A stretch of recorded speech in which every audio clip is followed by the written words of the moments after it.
जय हिंद फ्रेंड्स। तो हम पढ़ रहे थे सुभाष शांति राजस्थान जी की बुक। आज सब कुछ चेंज है ना। शुरू करते हैं आज का सेशन। ठीक वैसे ही जैसा कि ज़्यादा शुरू करते हैं मोटिवेशनल कोड या फिर अलग विचार के साथ।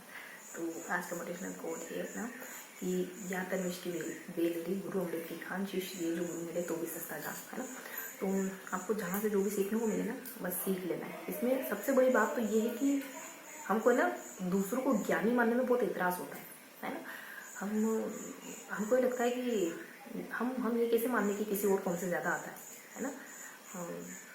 बहुत बहुत मुश्किल से रिलाई कर पाते हैं, है ना। कोई अगर थोड़ी मेहनत कर रहा है ना तो हम उसकी टांग खिंचाई करेंगे। जब तक वो बहुत ज़्यादा शिद्दत से मेहनत नहीं कर रहा है ना, है ना।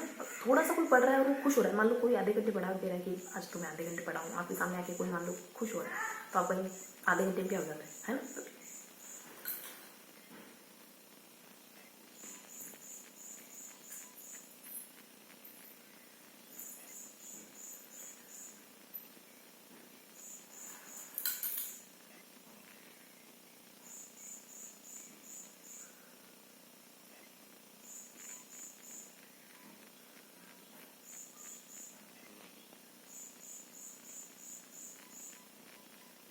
कंटिन्यू करते हैं, ठीक है। तो क्या पढ़ा था मैं? हाँ कि हाँ से नाम में क्या होता है।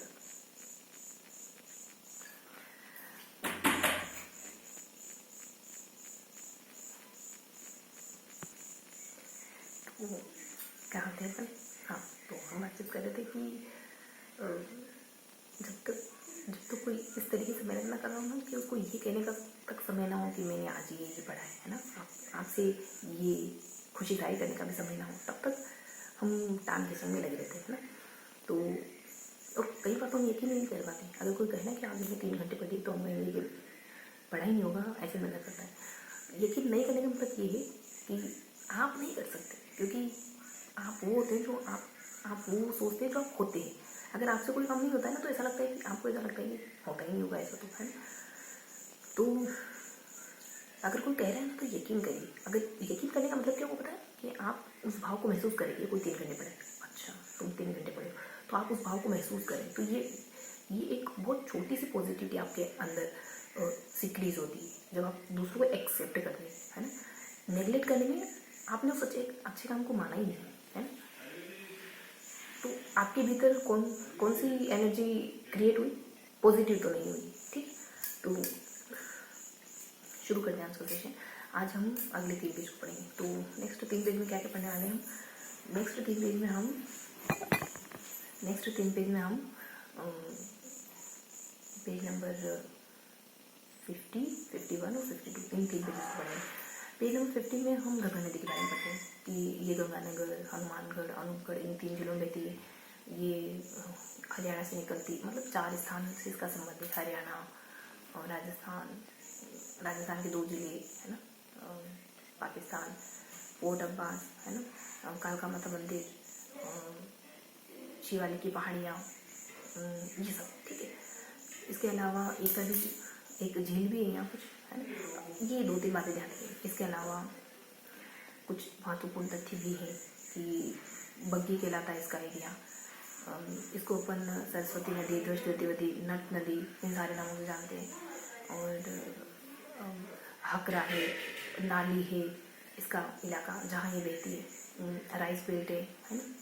और फिर ये सब है। और बस ये सारी इन्फॉर्मेशन है गंगा नदी को लेकर के। इसकी लंबाई 495। राजस्थान में कितनी है तो लगभग 100 के राउंड, है ना। और फिर हम 3 नदियाँ पढ़ते हैं छोटी छोटी, काकरी, काकने, मेढा, रूपनगढ़, ये सब, है ना। तो एक तो काकरी नदी है, सीकर की खंडेला के पानी से निकलने वाली। और तोरावती इसके प्रवास क्षेत्र को कहते हैं। 2 सभ्यताएं हैं यहाँ, गणेश्वर है, जोधपुरा सभ्यता है ना, ये सब कुछ। और इसका जो क्षेत्रफल है वो, इसकी जो लंबाई है वो तकरीबन 100 या फिर 134 के अराउंड मानी जाती है ना। और इसके अलावा एक तो जैसे में कि अपन काकली नदी को पढ़ते हैं, काकली नदी को पढ़ते हैं जो 17 किलोमीटर, ये जो भी अपन काकली नदी कहते थे ना, खंडेला सीकर खंडेला की पहाड़ियाँ, ये अंतर्प्रवाह की दृष्टि से सबसे बड़ी नदी मानी जाती है।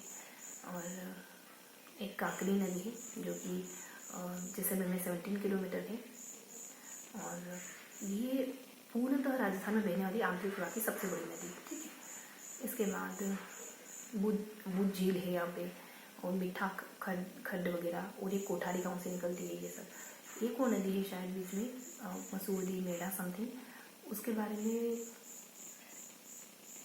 में क्या है, XYZ। ठीक है, छोटी सी नदी है कोई।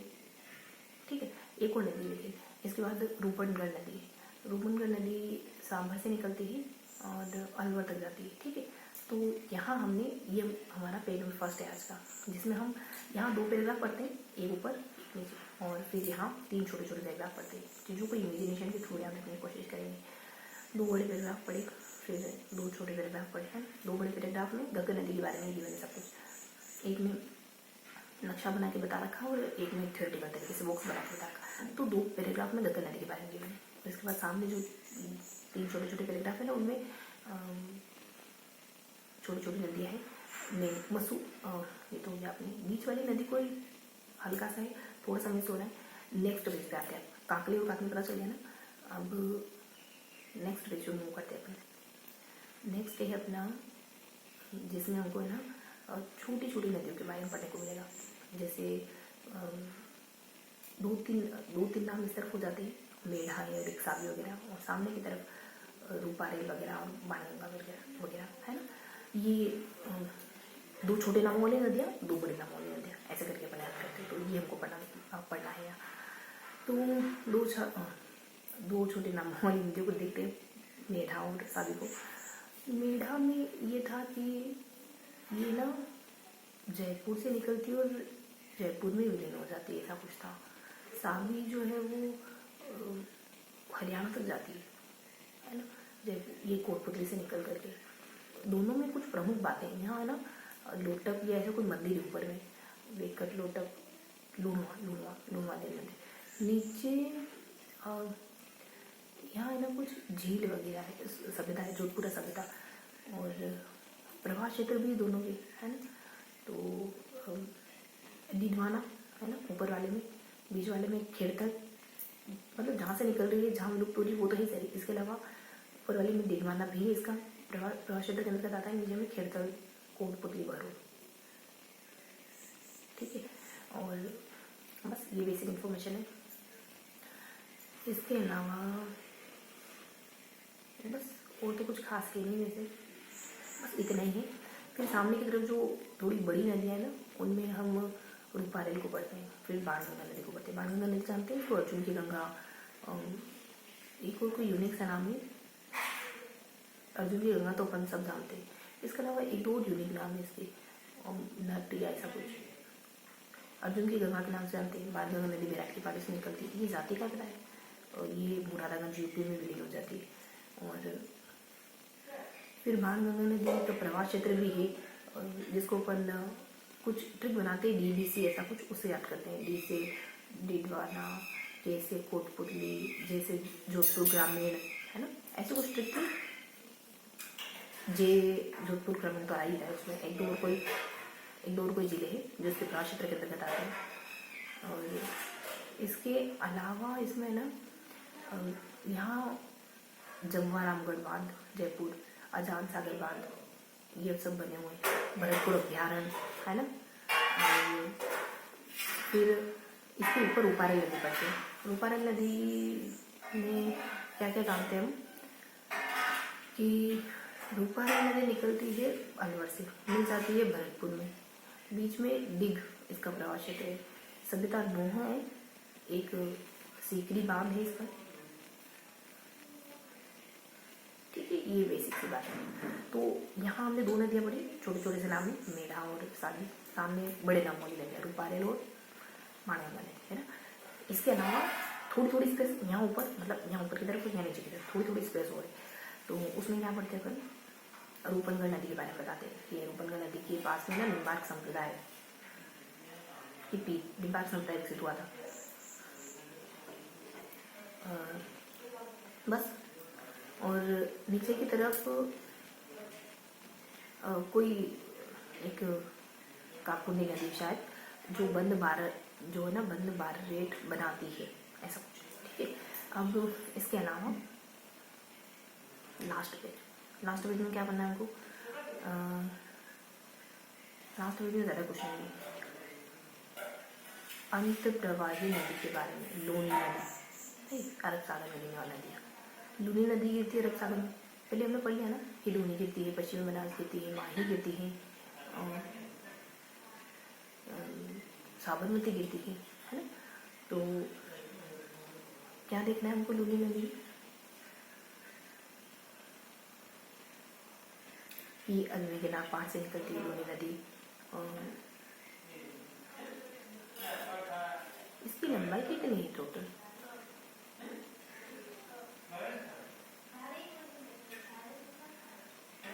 लूनी नदी की तो अच्छी खासी लंबाई है, शायद तक 500 किलोमीटर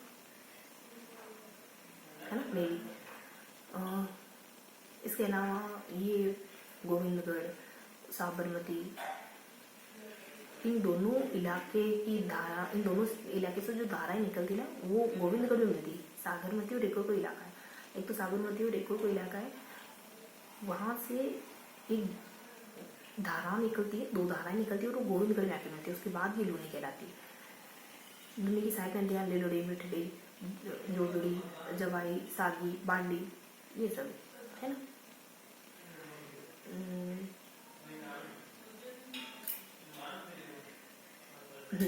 तो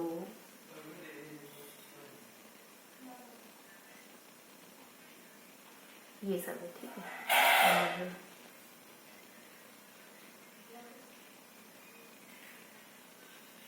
इसके बाद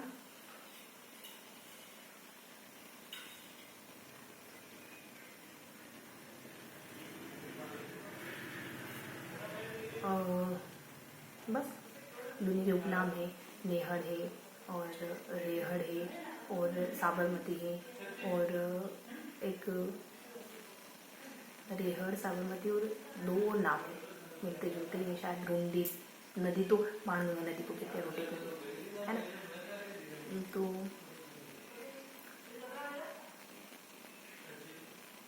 इसके प्रवाह क्षेत्र कौन कौन से? लूनी नदी के कोई ट्रिक बनाई होगी हमने लूनी नदी के प्रवाह क्षेत्र की, कि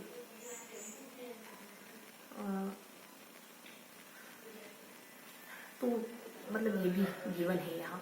पता है लूनी नदी के बारे में कैसे गिवन था? और लास्ट पेज में पहले राजस्थान का नक्शा बना हुआ था, उसके नीचे लूनी नदी के बारे में बता रखा था। तो राजस्थान के नक्शे में लूनी नदी को दर्शा रखा था, उसकी सहायक नदी को दर्शा रखा था, फिर माही नदी को दिखा रखा था, और माही की सहायक नदी को दिखा रखा था। माही की सहायक नदी कौन सी बताए? सोम, जाखम, ईरू, चाम, मोरेन, ये सब, ठीक है।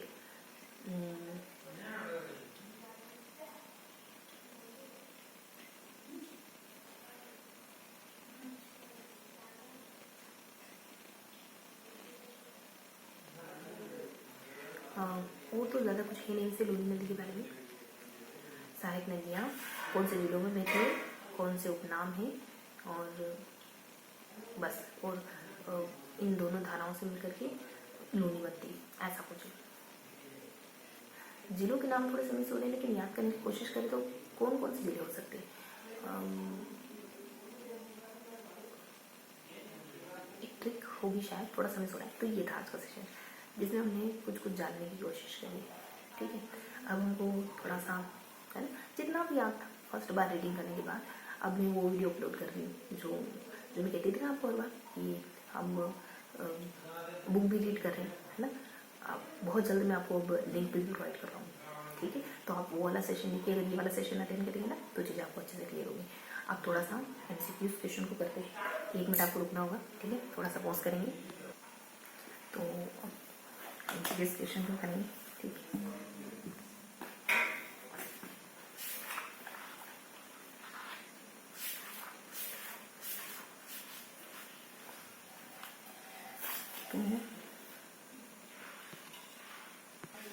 ठीक है,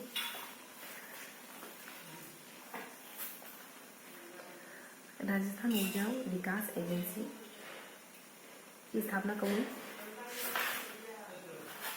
तो राजस्थान ऊर्जा विकास एजेंसी की स्थापना कब होती है? इसका आंसर है यानी जनवरी 1985 में होती है। धौलपुर ताप विद्युत परियोजना किस पर आधारित है? आंसर इसका नेपथा पर। और बीकानेर जिले में किस स्थान पर लिग्नाइट आधारित ताप बिजली घर की स्थापना की गई है?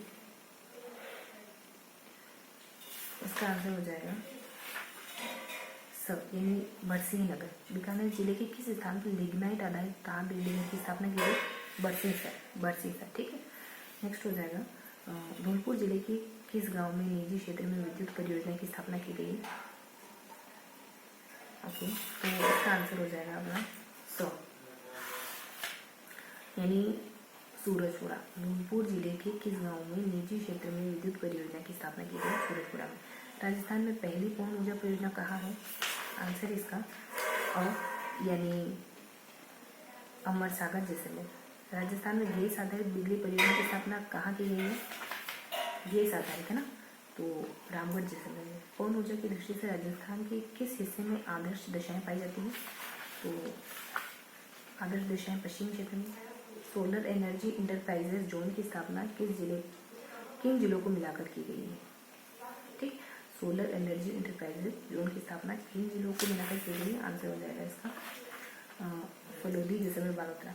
रावतभाटा में स्थित राजस्थान के प्रथम आणविक ऊर्जा संयंत्र की स्थापना किस देश के सहयोग से की गई है? तो आंसर हो जाएगा इसका कर्नाटक।